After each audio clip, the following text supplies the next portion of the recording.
सभी को राम राम। नमस्कार। मैं हूं पीके अग्रवाल। आप देख रहे हैं ट्रुथ प्लस। साथियों, आज बात करेंगे यूजी गाइडलाइंस के ऊपर।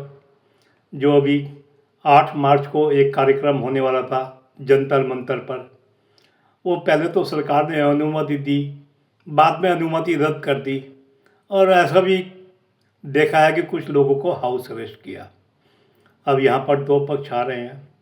एक पक्ष वो है जो कह रहा है कि सुप्रीम कोर्ट ने यूजीसी गाइडलाइंस पर रोक लगा रखी थी, 19 मार्च को सुनवाई थी, तो फिर इस तरह का कार्यक्रम करने की आवश्यकता क्या थी। दूसरा पक्ष ये है कि सरकार को कार्यक्रम होना देना चाहिए था। कम से कम पता लगता है, एक पक्ष तो सरकार के सामने आता। खैर, पहले मैं ये बता दूं, मैं भी यूजीसी गाइडलाइंस का समर्थन नहीं करता, मैं भी उसका विरोधी हूँ, लेकिन लोकतंत्र है, कुछ सवाल तो उठते ही हैं। अब ये जो कार्यक्रम किया गया था यूजीसी गाइडलाइंस के विरोध में, इसमें मुझे कुछ कमियां नज़र आती हैं। ये मेरे ख्याल से जो मैंने अनुमान लगाया, ये एक तरह से खुला प्रोग्राम था, कोई भी इसमें आ सकता था। कोई विशेष निमंत्रण या ऐसा कुछ नहीं था। यानी इसमें वो लोग भी आ सकते थे जो रात दिन सवर्णों के नाम पे, मनुवाद का नाम पर या ब्राह्मणवाद के नाम पर गालियाँ देते हैं अगड़ों को, सामान्य जाति को।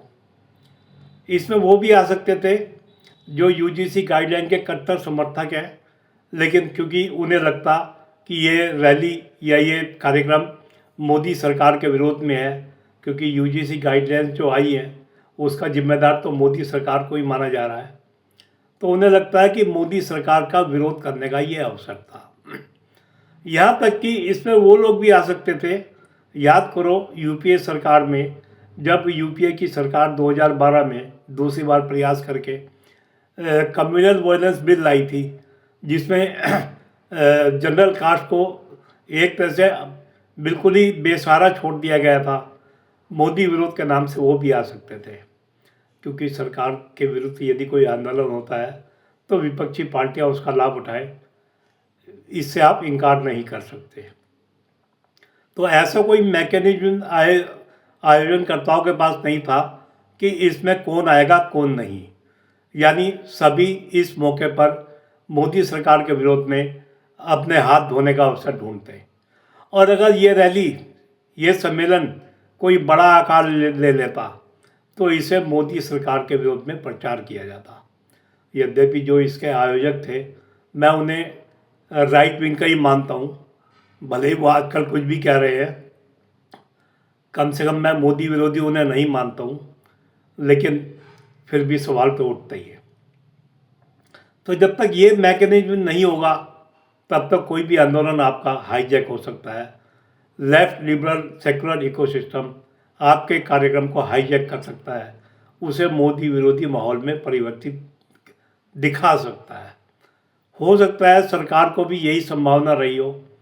ये जानते हैं कि विरोध करने वाले कोई लेफ्ट लिबरल सेकुलर नहीं है, अपने ही आदमी है, लेकिन इसका दुरुपयोग हो सकता है, इसलिए सरकार ने ऐसे कदम उठाए हो।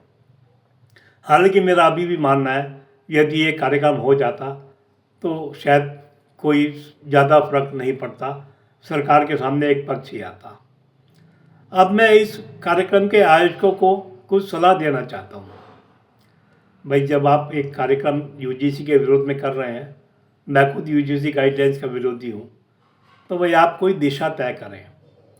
आप एक आयोग की मांग करें, वो चाहे सवर्ण आयोग कहें, चाहे अगड़ा आयोग कहें, चाहे सामान्य वर्ग आयोग कहें, एक आयोग की मांग करें। जिस तरह से अनुसूचित जाति, अनुसूचित जनजाति अब पिछड़े वर्ग को यूजीसी गाइडलाइन में संरक्षण दिया जा रहा है, उसी तरह सामान्य वर्ग को भी संरक्षण दिया जाए, उसे भी एक वर्ग माना जाए। अब एक सवाल ये भी उठ रहा है कि झूठी शिकायत करने वाले के विरुद्ध कार्रवाई का प्रावधान कोई नहीं था यूजीसी गाइडलाइन में। तो भाई अपनी मांग दूसरी ये रखें कि झूठी कार्रवाई करने वाले के खिलाफ भी कार्रवाई होनी चाहिए। भाई यदि ऐसी कार्रवाई नहीं होगी तो फिर तो किसी को प्रताड़ित करने के लिए या सरकार से मुआवजा लेने के लिए फिर तो झूठी कार्रवाई पर कोई रोक नहीं होगी ना। लेकिन ये ज़रूरी कब होगा, जब एक निश्चित समयावधि में, जैसे 1 महीने में या 15 दिन में शिकायत की जांच हो और शिकायत गई सही है या गलत। यदि गलत है तो उस पर कार्रवाई हो, शिकायतकर्ता के खिलाफ कार्रवाई हो। एक बात मैं और भी कहूँगा, एक अतिरिक्त बात अपनी तरफ से, यदि कोई लगातार 2 या 3 गलत शिकायत करता है तो उसकी शिकायतों को संज्ञान में ना लिया जाए, क्योंकि इस एक्ट में प्रावधान क्या है, यदि किसी ने शिकायत करी जनरल के खिलाफ तो उसे तुरंत दोषी मान लिया जाता है, उसे अपने को निर्दोष साबित करना पड़ता है, जबकि झूठी शिकायतकर्ता के लिए कोई सजा का प्रावधान नहीं है। यदि 1 या 2 शिकायत करने के बाद, झूठी शिकायत करने के बाद शिकायतकर्ता की शिकायत का संज्ञान ना लिया जाए और तब पहले जांच हो बाद में संज्ञान लिया जाए, तो उससे झूठी शिकायत करने वालों का मनोबल भी टूटेगा। मुझे लगता है कि ऐसे प्रावधान भी शामिल होने चाहिए। ऐसे प्रावधान का मुझे लगता है कोई भी वर्ग, चाहे वो सवर्णों के विरोध में हो, सामान्य जाति के विरोध में हो, या